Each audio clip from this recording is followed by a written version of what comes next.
expansion and new investment that will be built on that with the CHIPS Act, with the bipartisan infrastructure bill, with the Inflation Reduction Act. I will note that yesterday the president noted that there were $435 billion of new private sector investment. I guess the economists, we like to say, crowded in. Private sector investment crowded, brought in by the confidence and faith in this Invest in America agenda. And I just want to note that, you know, of course, we're at a time in our economy where people are looking at month by month statistics, what's up, what's down.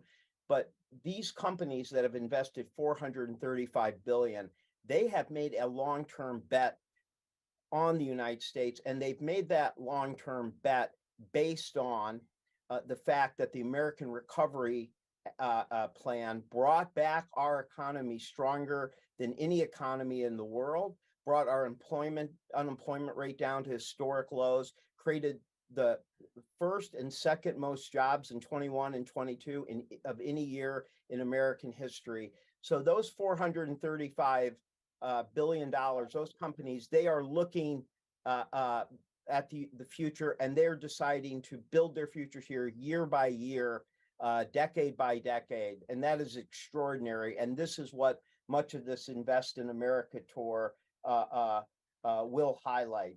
Now, one of the important things that our senators, and we're so fortunate to have both senators from New York, including Majority Leader Schumer and Senator Gillibrand. There are a couple of very smart things that were so important in the design of the American Rescue Plan. One is it's the most democratic recovery plan ever. The money goes directly, by the way they designed it, to every city, township, and county, no matter how large or small, rural or urban. Every place got funds that they could use to design the recovery plan that fit them best.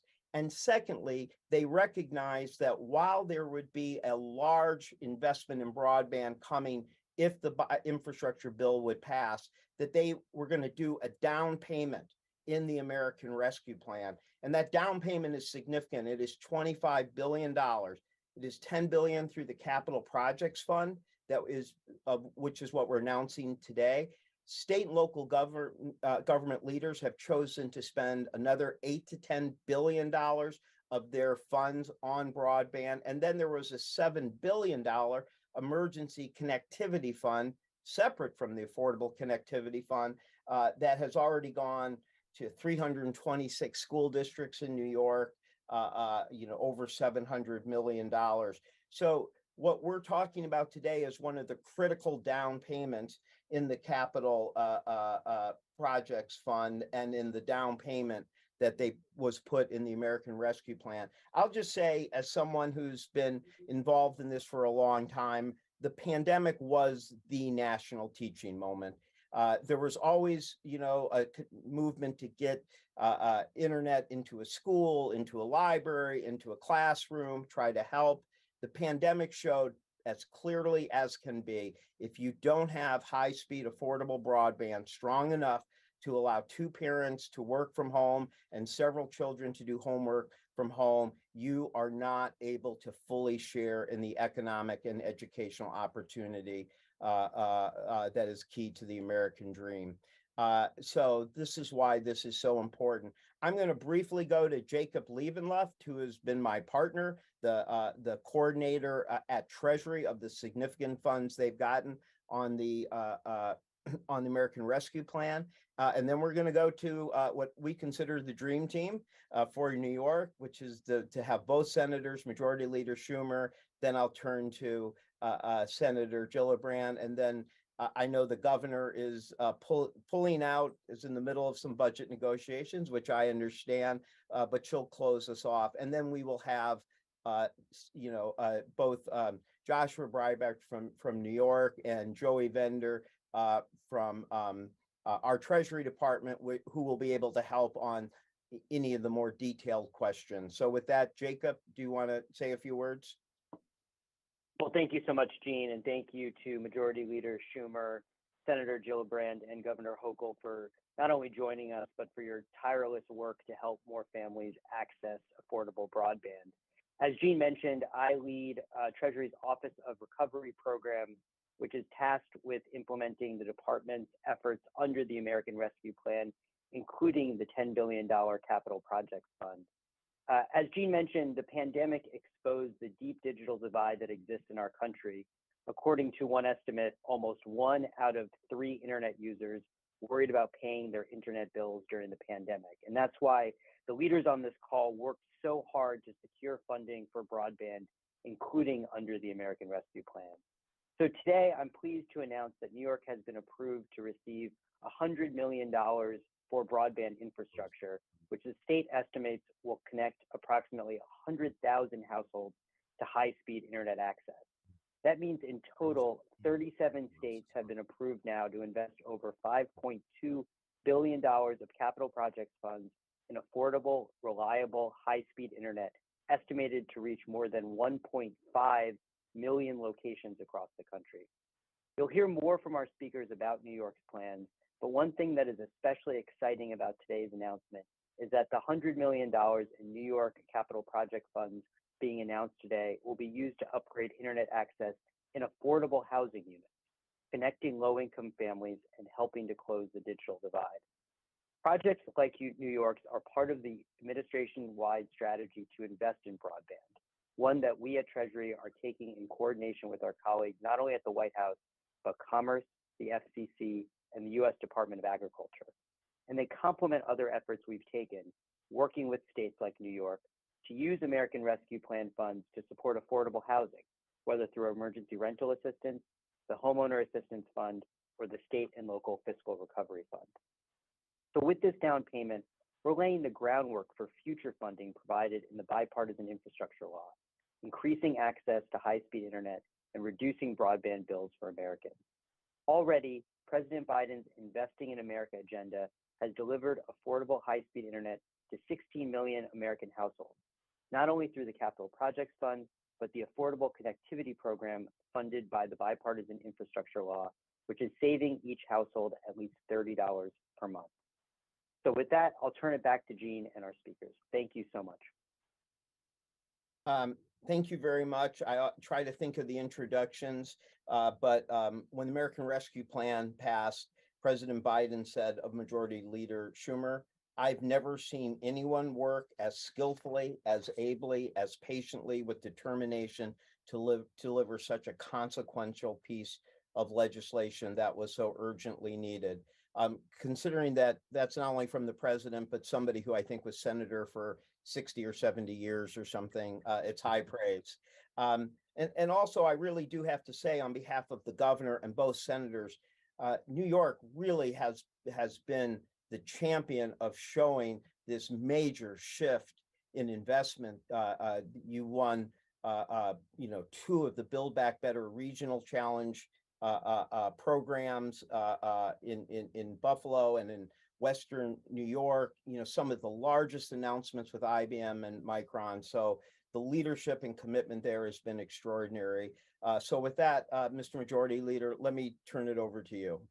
Well, thank you, Gene. And let me thank you and Jacob and your entire team for the great job that you have done, not only on this issue, but on so many other issues. It was a pleasure to work with you and the president to get this ARP bill done, which was so consequential. And today is a great day. We see now we are implementing all the good things we did in the last few years, and we're now seeing real results go to people.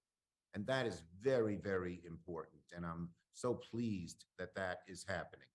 And today, our first major act that I passed as majority leader. When we became majority leader, we knew we could get things done because we could do things without the Republicans blocking us. And so the first major act I passed as majority leader was the American Rescue Plan. And now we're seeing one of the fruits of those labors. New York will receive $100 million in federal funding to expand broadband and help close the digital divide for communities across our great Empire State. It'll connect over 100,000 families, homes, and businesses to affordable, high-speed internet. You know, this has been a goal and dream of mine for a very long time. I used to tell people even before we even thought about the American Rescue Plan. As I traveled New York State, I saw so many people who didn't have internet access, whether they were in rural areas and the last mile was too expensive, or in urban areas and they were only 500 feet from fiber, but they couldn't afford the monthly payment everywhere. So I always felt that, you know, Franklin Roosevelt did a great thing by recognizing that electricity was a necessity in the 20th century and got Americans connected to electricity. Well, the same thing applies to the internet, to broadband access in the 21st century. And we are following, I am happy to say, in FDR's footsteps in connecting everybody to the internet, because that is essential as well. And so, you know, we saw during the pandemic how important this was. I saw as I traveled New York, from urban cores in New York City and Albany and Buffalo and Syracuse to urban rural areas upstate, that people just didn't have fast, reliable, affordable internet.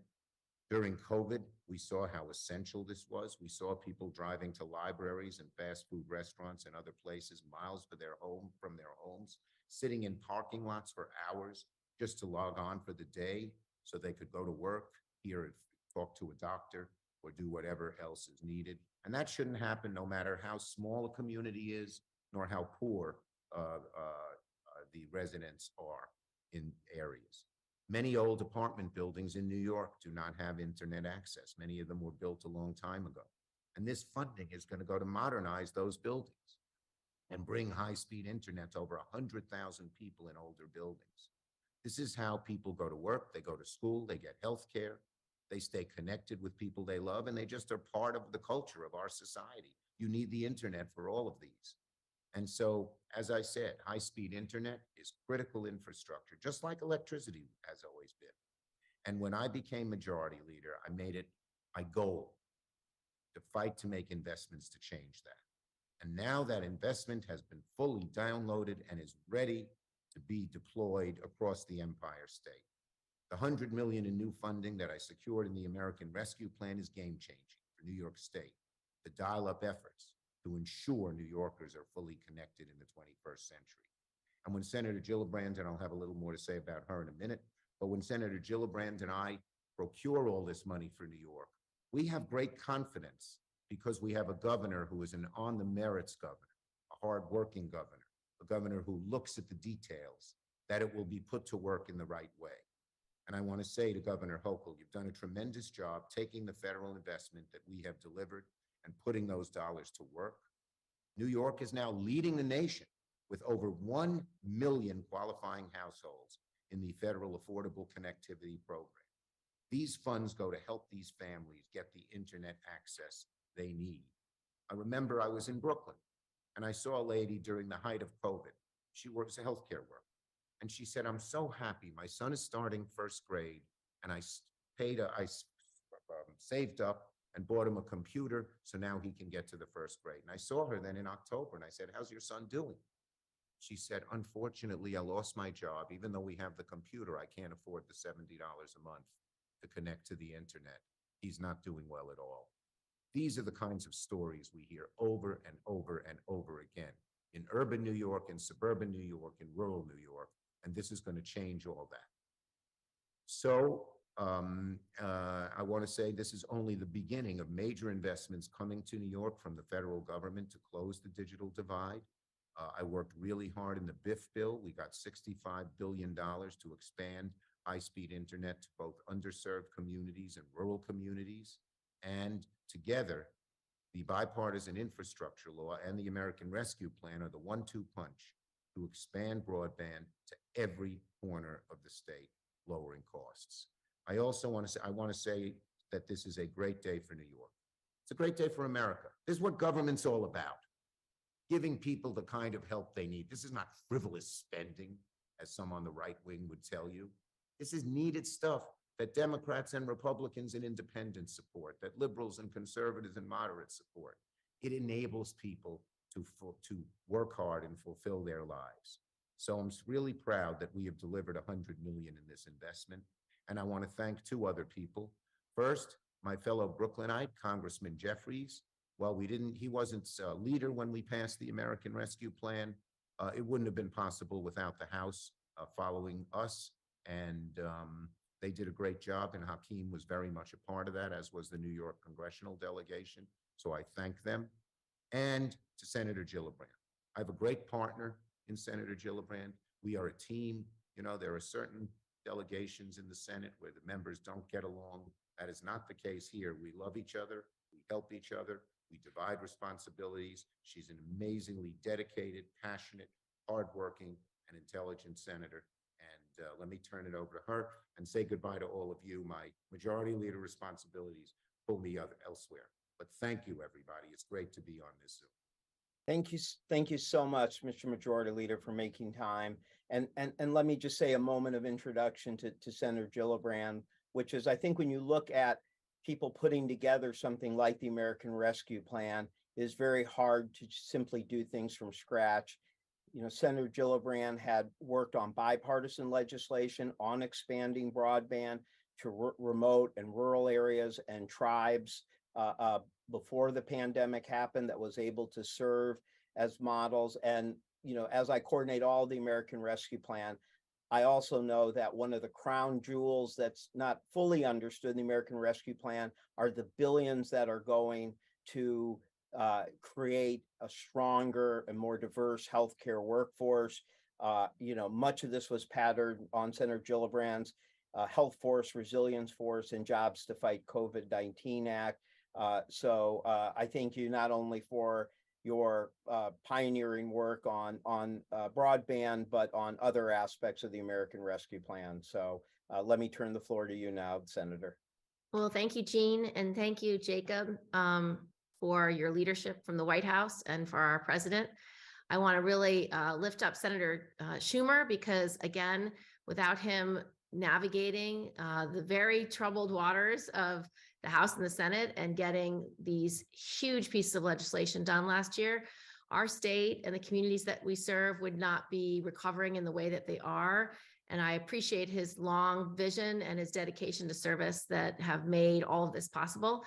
I want to recognize our governor as well, who is not only an extraordinary partner for Senator Schumer and I, but somebody who really understands all the challenges in New York. We have a very diverse community, and whether you're upstate or downstate or in Western New York or on Long Island, she understands what these real challenges are.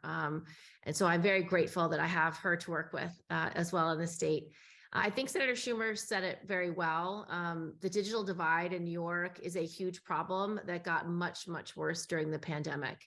You had students, you had workers all needing to be online to go to school or to do their jobs. And a lot of people did not have access to the internet, did not have broadband, did not have high-speed internet.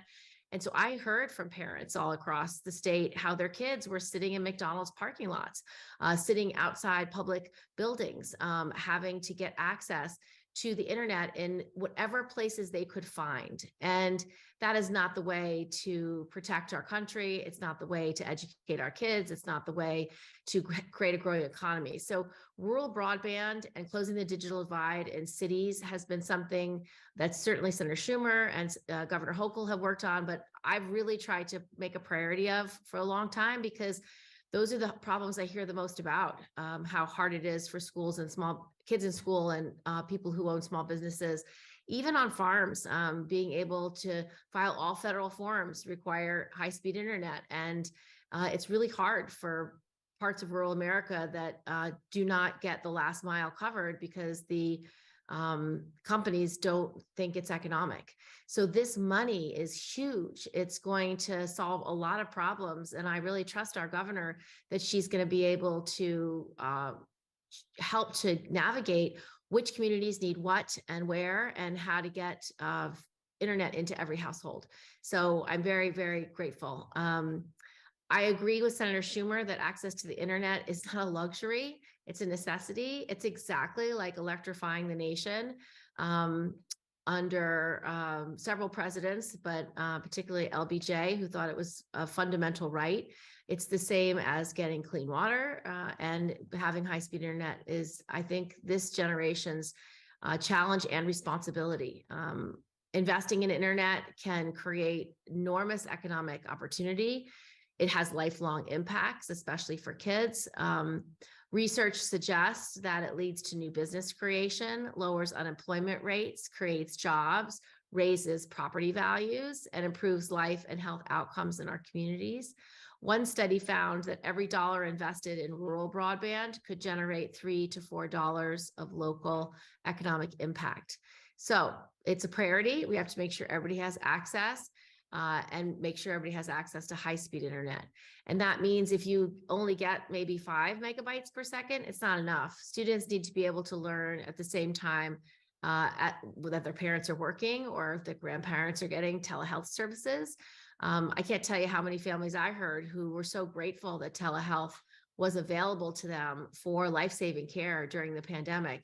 So being able to maintain access to telehealth long-term is really a high priority because it allowed for more specialists to see people who needed their help, who couldn't be in the same location as the patient.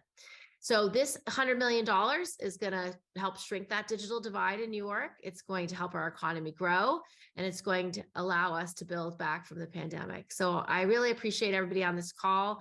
And thank you, Governor, for leading us and being able to spend this money wisely. Thank you so much, Senator.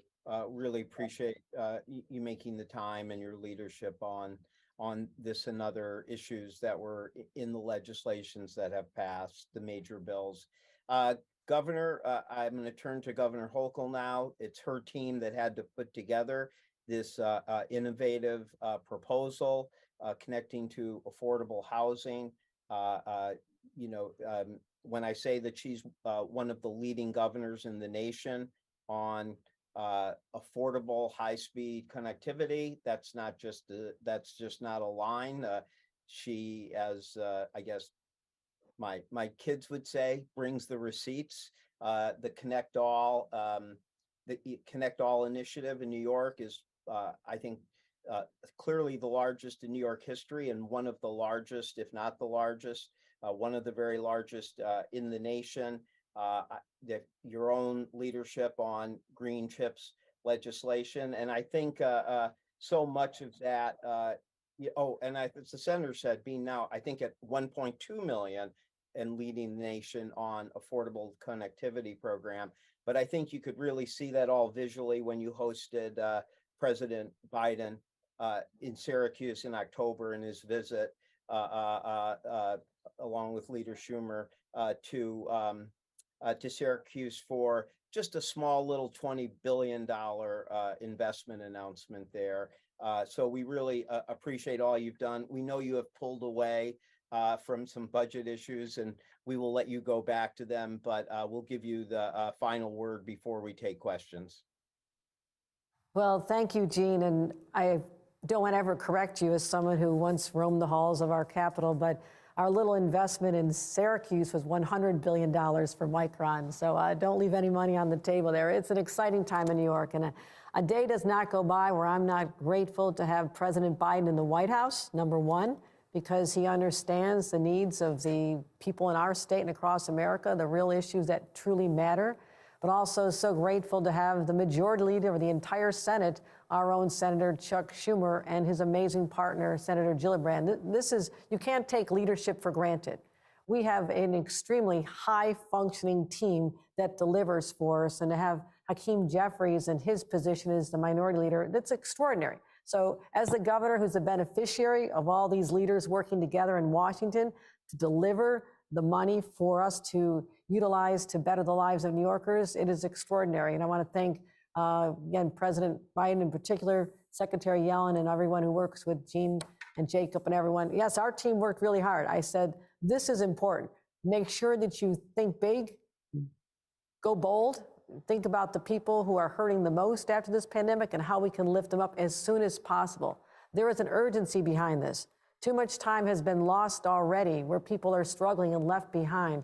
So the money that we're anticipating that we know will be eventually $345 million from the American Rescue Plan will create opportunities for people. It's not just a cliche. The opportunities will be created. We'll be addressing social and economic injustices that are holding people back in our state. And people deserve to have all kinds of service options and have increased competition among providers. That's how we get it. So this $100 million here today, the largest targeted investment in affordable housing broadband infrastructure in the nation. Again, our focus are on people who need it the most, where this can be the difference of getting a job or getting into college or getting healthcare. It all comes down to whether or not you have access to high-speed, reliable internet, and that's what this is all about. So I know we talked about the impact of COVID. New York, no state was hit harder than New York, starting in New York City, spreading throughout our nation, throughout our state. And the pandemic really exposed how fundamentally internet access is an inequity issue as well. Because without reliable internet, you are disconnected from all the means to be lifted up from your circumstances, work, healthcare. And what we say, some call it a digital divide. We call it a digital canyon. It has grown bigger. And now is the time to stop this. We can shrink this canyon. And that was why we're so proud, particularly in communities of color that have been hit hard. We talked about, you heard the stories about the McDonald's parking lots. That's real. I went up and visited a minister in Harlem who told me his wife is a grade school teacher. He had a deal during the pandemic where every day he told the McDonald's manager, if I bring all these little school kids into the McDonald's and buy them breakfast, can they connect with your internet? That's how desperate people got. That's how extreme the circumstances were for real New Yorkers. So I'm excited about this. This is going to make a huge difference in the lives of everyone from our urban areas, and as Senator Gillibrand mentioned, our rural farms in particular. How do you get your product to market? Not just selling at the end of your driveway, your farmer's market. You can sell it to the world if you have internet access that works for you. So we're no longer going to separate people ever again by this artificial divide. We're going to close that, and this opportunity makes it extraordinary. Last year, I committed $1.2 billion to Connect All, the largest investment in our entire state's history and infrastructure. This will allow us to add on to the 1.2 million people who've already signed up. But right now, which is why this money makes all the difference to us, 37% of low-income households don't have broadband subscriptions in the state of New York. I want to fix that. You've given us the opportunity to do that, and I'm really excited about being able to spend the money. Keep it coming, team. We know how to handle it with responsibility, but also to lift up everyone, to give everybody a fighting chance, and not just the American dream, but we call even better the New York dream. So thank you very much for making this happen. Thank you, Governor. Thank you for all of that. And yes, I stand corrected and fact-checked by you. Micron, 20 billion initially, but up to 100 billion. I'm definitely have hurt my chances of returning to work in the governor of New York's office. So with that, I will turn it back to Seth to see if we have some questions. Thanks, Gene. Yeah, we kindly ask as we enter the Q&A portion of the call that any questions are specific to the call itself. If you have any additional questions, we'd be happy to chat with you offline. And with that, please use the raise hand feature at the bottom of your screen and get queued up and we can call on you. We'll start with Nathan Benson. Good afternoon, or good morning, rather. Curious, have the affordable housing authorities already been identified in terms of who will be getting the money, or will it be a competition grant style they'll have to apply to receive this funding?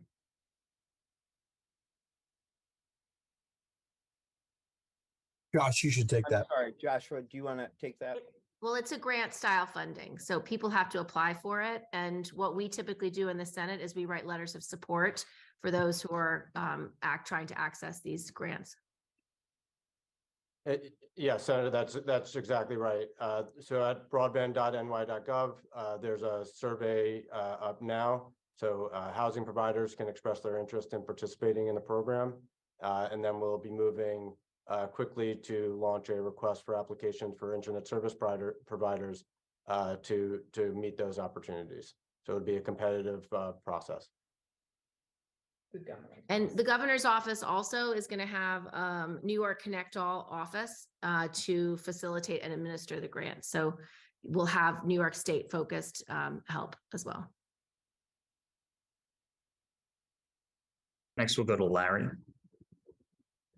Yeah, I heard from the Albany Housing Authority that people would have to go to like common areas to get internet access there. Would this provide people in their home, in their like apartments with the ability, would they be able to get it in their apartments? Yes, that's the goal of the program is service, future-proof service for the residents.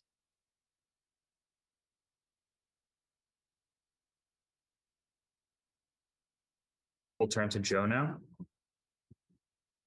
Hi, folks. Joe Mahoney here. There's been talk here today about affordability.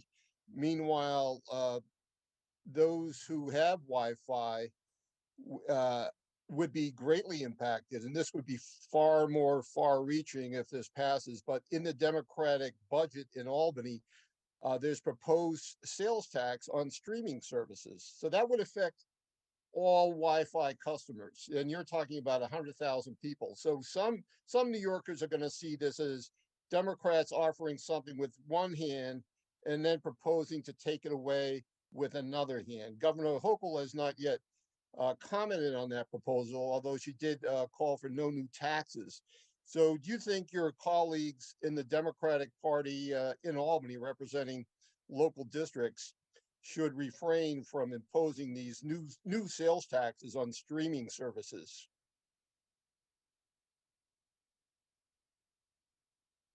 This announcement is about $100 million commitment from award from Treasury to New York State and the ability to invest in broadband infrastructure for areas that need it most in terms of new services and to participate in the recovery and the digital economy. So that's the focus of this program, is to address those needs in housing across. So if you're talking about affordability and people have to pay another $200 a month in their broadband or $200 a year, say, that's affordability. And I thought you were also addressing affordability. I think that any of us who work for a principal know, not to get into hypothetical or get ahead. And so I think it's, I think that's a question that you should feel free to address to the governor's budget team or comms director. But, I think that is not the issue that we're talking about now, nor, as you said, a specific proposal of the governor. So why don't we move on? Next, we go to Alex. But I would just say to that question, families don't have access to internet. We're not talking about access to HBO or Netflix or specific products that you can buy.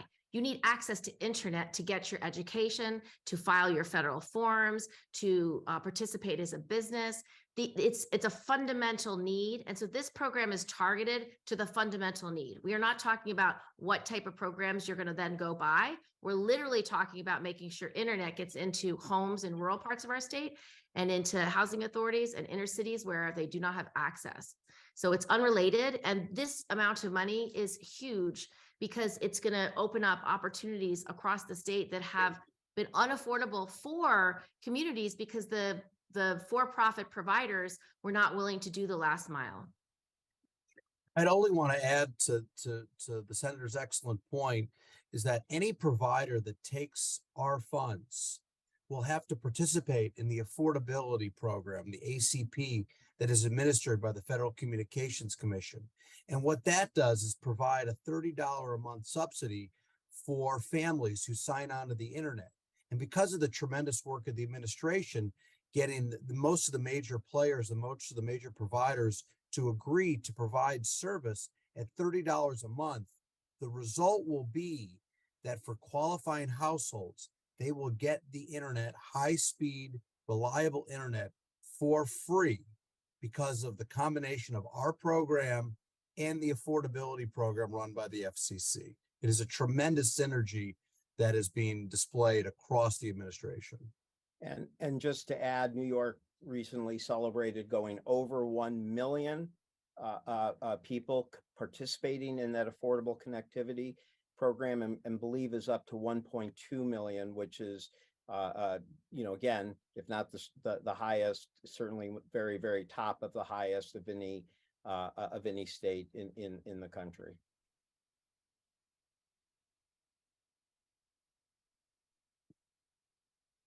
We'll go to Kara. Hi, everyone. Thank you for your time. A lot of the examples were mentioned around schools and children. Schools are, of course, now open. I'm curious if anyone could share anecdotes about businesses that have found that having not being able to access high-speed broadband has been harmful to their business, and bonus if it's something in the metro area, just because that's what I cover.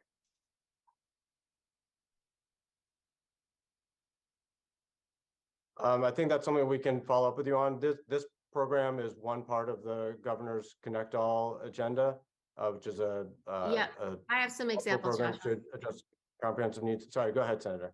So, for example, doctors, the telehealth thing was really important.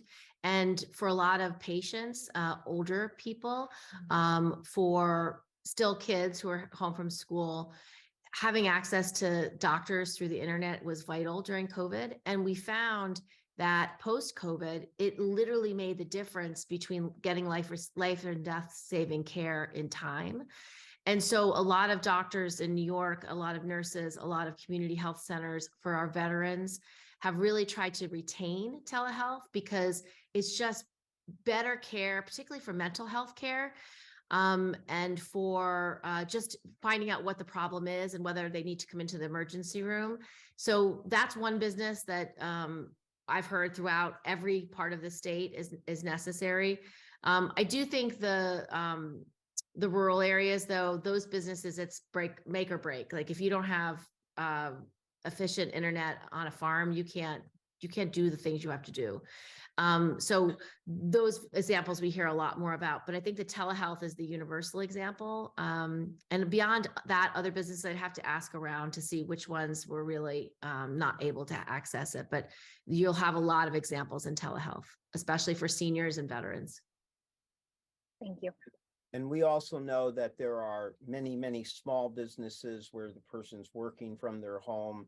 We also know that, when people were home, and their children also needed to access that, areas that didn't have very strong broadband and affordable broadband, that could hurt both from the sole proprietor, entrepreneur, as well as conflict with their desire to have their children be able to get their work done at that period where many people were in hybrid situations.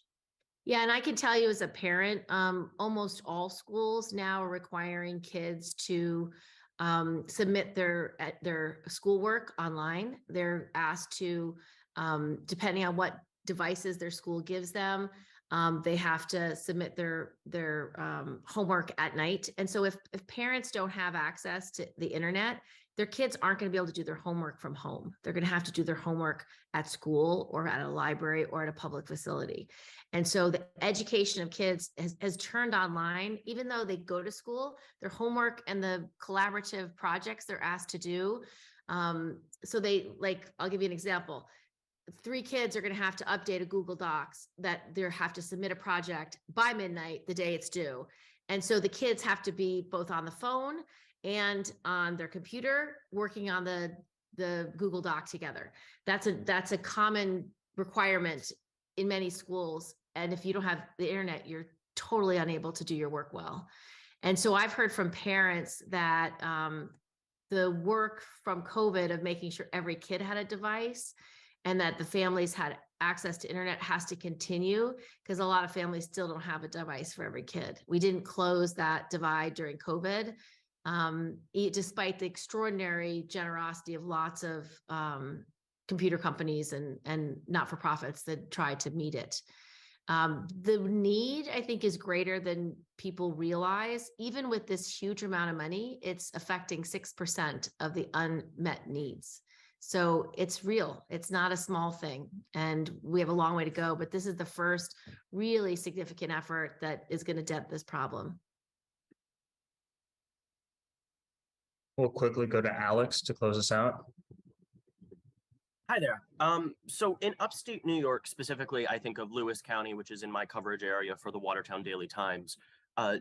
The maps that are maintained by the FCC and by government agencies on who has access to broadband and who does not have largely been proven to be erroneous. They list high-speed internet at places that don't have it, and they list a lot of coverage areas that have no coverage. I'm curious if this money relies on those maps that we in upstate know are not entirely accurate, or does it provide money for better mapping? I believe that there's a map that's currently in a review process right now that may have some updates, but that's a big concern for upstate New York right now, is the quality of the maps that these programs rely on. Excuse me. And thank you for that question. I was just yesterday, I was up in the North Country meeting with community residents, and ultimately that's one of the key sources of information for us is local leaders, local residents. And that's why the survey that we're issuing for housing providers is so important, because we want to understand the current state of need and the current building conditions.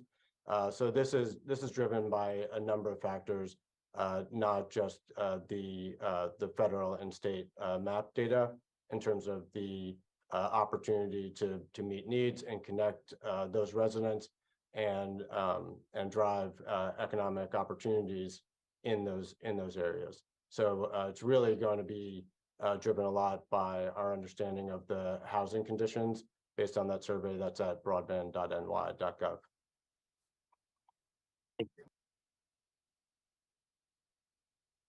And with that, I'll say a big thank you to all our speakers.